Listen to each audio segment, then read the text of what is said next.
श्री हरि के वाहन गरुड़ जी की रोचक कथा। गरुड़ देव के ये रहस्य आपको आश्चर्यचकित कर देंगे। आखिरकार भगवान विष्णु के वाहन गरुड़ का क्या रहस्य है? क्यों हिंदू धर्म में उनको विशेष महत्व दिया जाता है? क्या है उनके जन्म का रहस्य और कैसे वह एक पक्षी से भगवान बन गए? गरुड़ जैसे ही दो पक्षी रामायण काल में भी थे जिन्हें जटायु और संपाति कहा जाता था। ये दोनों भी दंडकारण्य क्षेत्र में विचरण करते रहते थे। इनके लिए दूरियों का कोई महत्व नहीं था।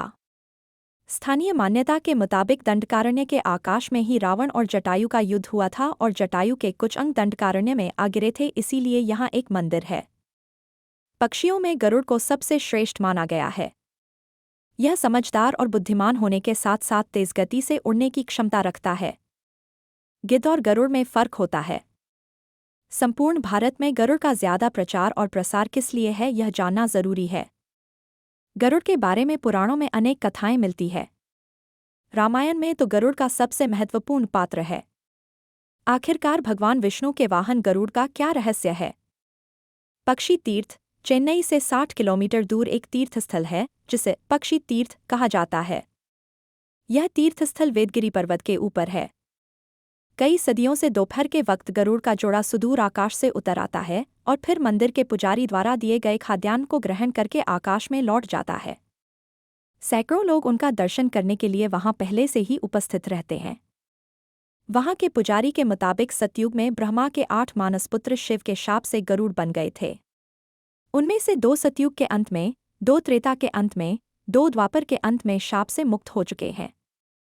कहा जाता है कि अब जो 2 बचे हैं वे कलयुग के अंत में मुक्त होंगे।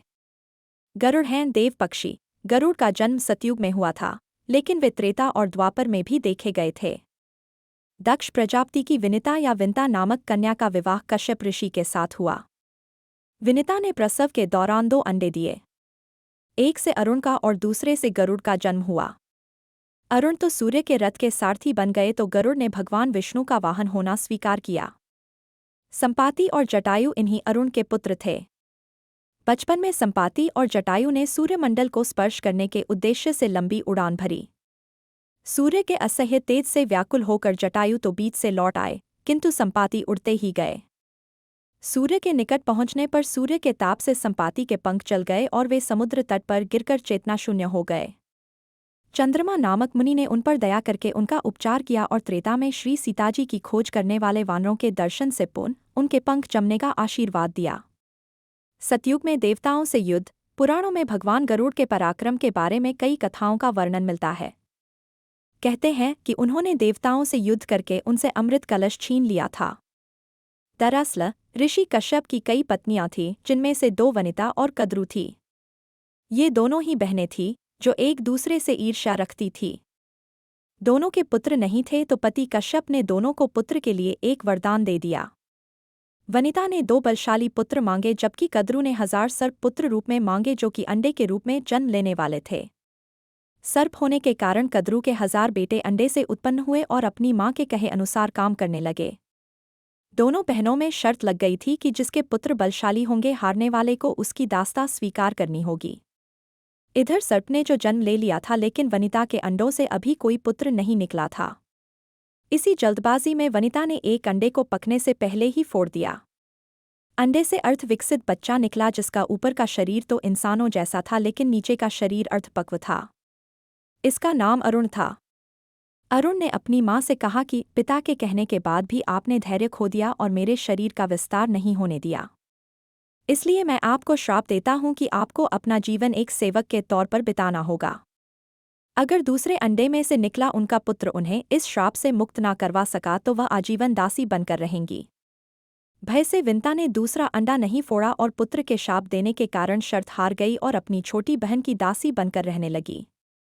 बहुत लंबे काल के बाद दूसरा अंडा फूटा और उसमें से विशालकाय गरुड़ निकाला जिसका मुख पक्षी की तरह और बाकी शरीर इंसानों की तरह था। हालांकि उनकी पसलियों से जुड़े उनके विशालकाय पंख भी थे। जब गरुड़ को यह पता चला कि उनकी माता तो उनकी ही बहन की दासी है और क्यों है यह भी पता चला, तो उन्होंने अपनी मौसी और सर्पों से इस दासत्व से मुक्ति के लिए उन्होंने शर्त पूछी।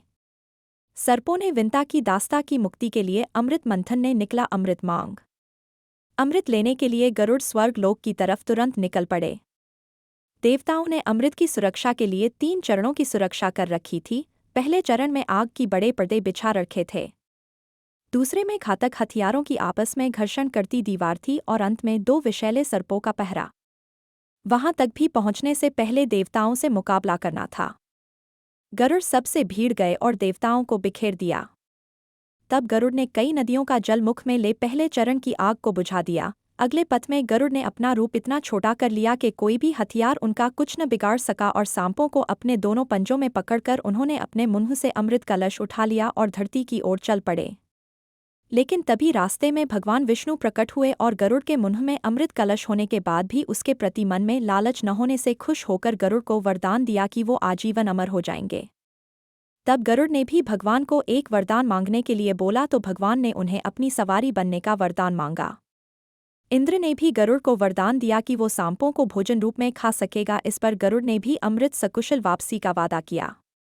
अंत में गरुड़ ने सर्पों को अमृत सौंप दिया और भूमि पर रखकर कहा कि यह रहा अमृत कलश। मैंने यहाँ इसे लाने का अपना वादा पूरी किया और अब यह आपके सुपुर्द हुआ, लेकिन इसे पीने के आप सभी स्नान करें तो अच्छा होगा। जब वे सभी सर्प स्नान करने गए तभी वहां अचानक से भगवान इंद्र पहुंचे और अमृत कलश को वापस ले गए। लेकिन कुछ बूंदें भूमि पर गिर गई जो घास पर ठहर गई थी। सर्प उन बूंदों पर झपट पड़े, लेकिन उनके हाथ कुछ न लगा। इस तरह गरुड़ की शर्त भी पूरी हो गई और सर्पों को अमृत भी नहीं मिला। त्रेता युग में जब रावण के पुत्र मेघनाद ने श्रीराम से युद्ध करते हुए श्रीराम को नागपाश से बांध दिया था, तब देवर्षि नारद के कहने पर गरुड़ ने नागपाश के समस्त नागों को खाकर श्रीराम को नागपाश के बंधन से मुक्त कर दिया था।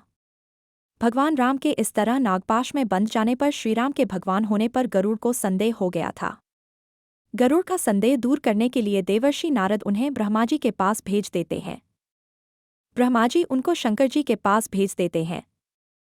भगवान शंकर ने भी गरुड़ को उनका संदेह मिटाने के लिए काकभुषुंडी नाम के एक कौवे के पास भेज दिया।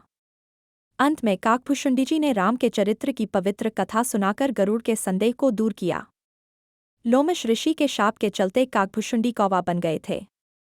लोमश ऋषि ने शाप से मुक्त होने के लिए उन्हें राम मंत्र और इच्छा मृत्यु का वरदान दिया। कौवे के रूप में ही उन्होंने अपना संपूर्ण जीवन व्यतीत किया। वाल्मीकि से पहले ही काकभुषुंडी ने रामायण गरुड़ को सुना दी थी। इससे पूर्व हनुमान जी ने संपूर्ण रामायण पाठ लिखकर समुद्र में फेंक दी थी।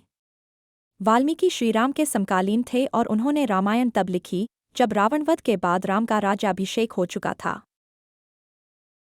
अगर आपको हमारा वीडियो पसंद आया हो तो कृपया इस वीडियो को लाइक करें, अपने दोस्तों और परिवार के साथ शेयर करें और अपनी राय हमें कमेंट्स में ज़रूर बताएं।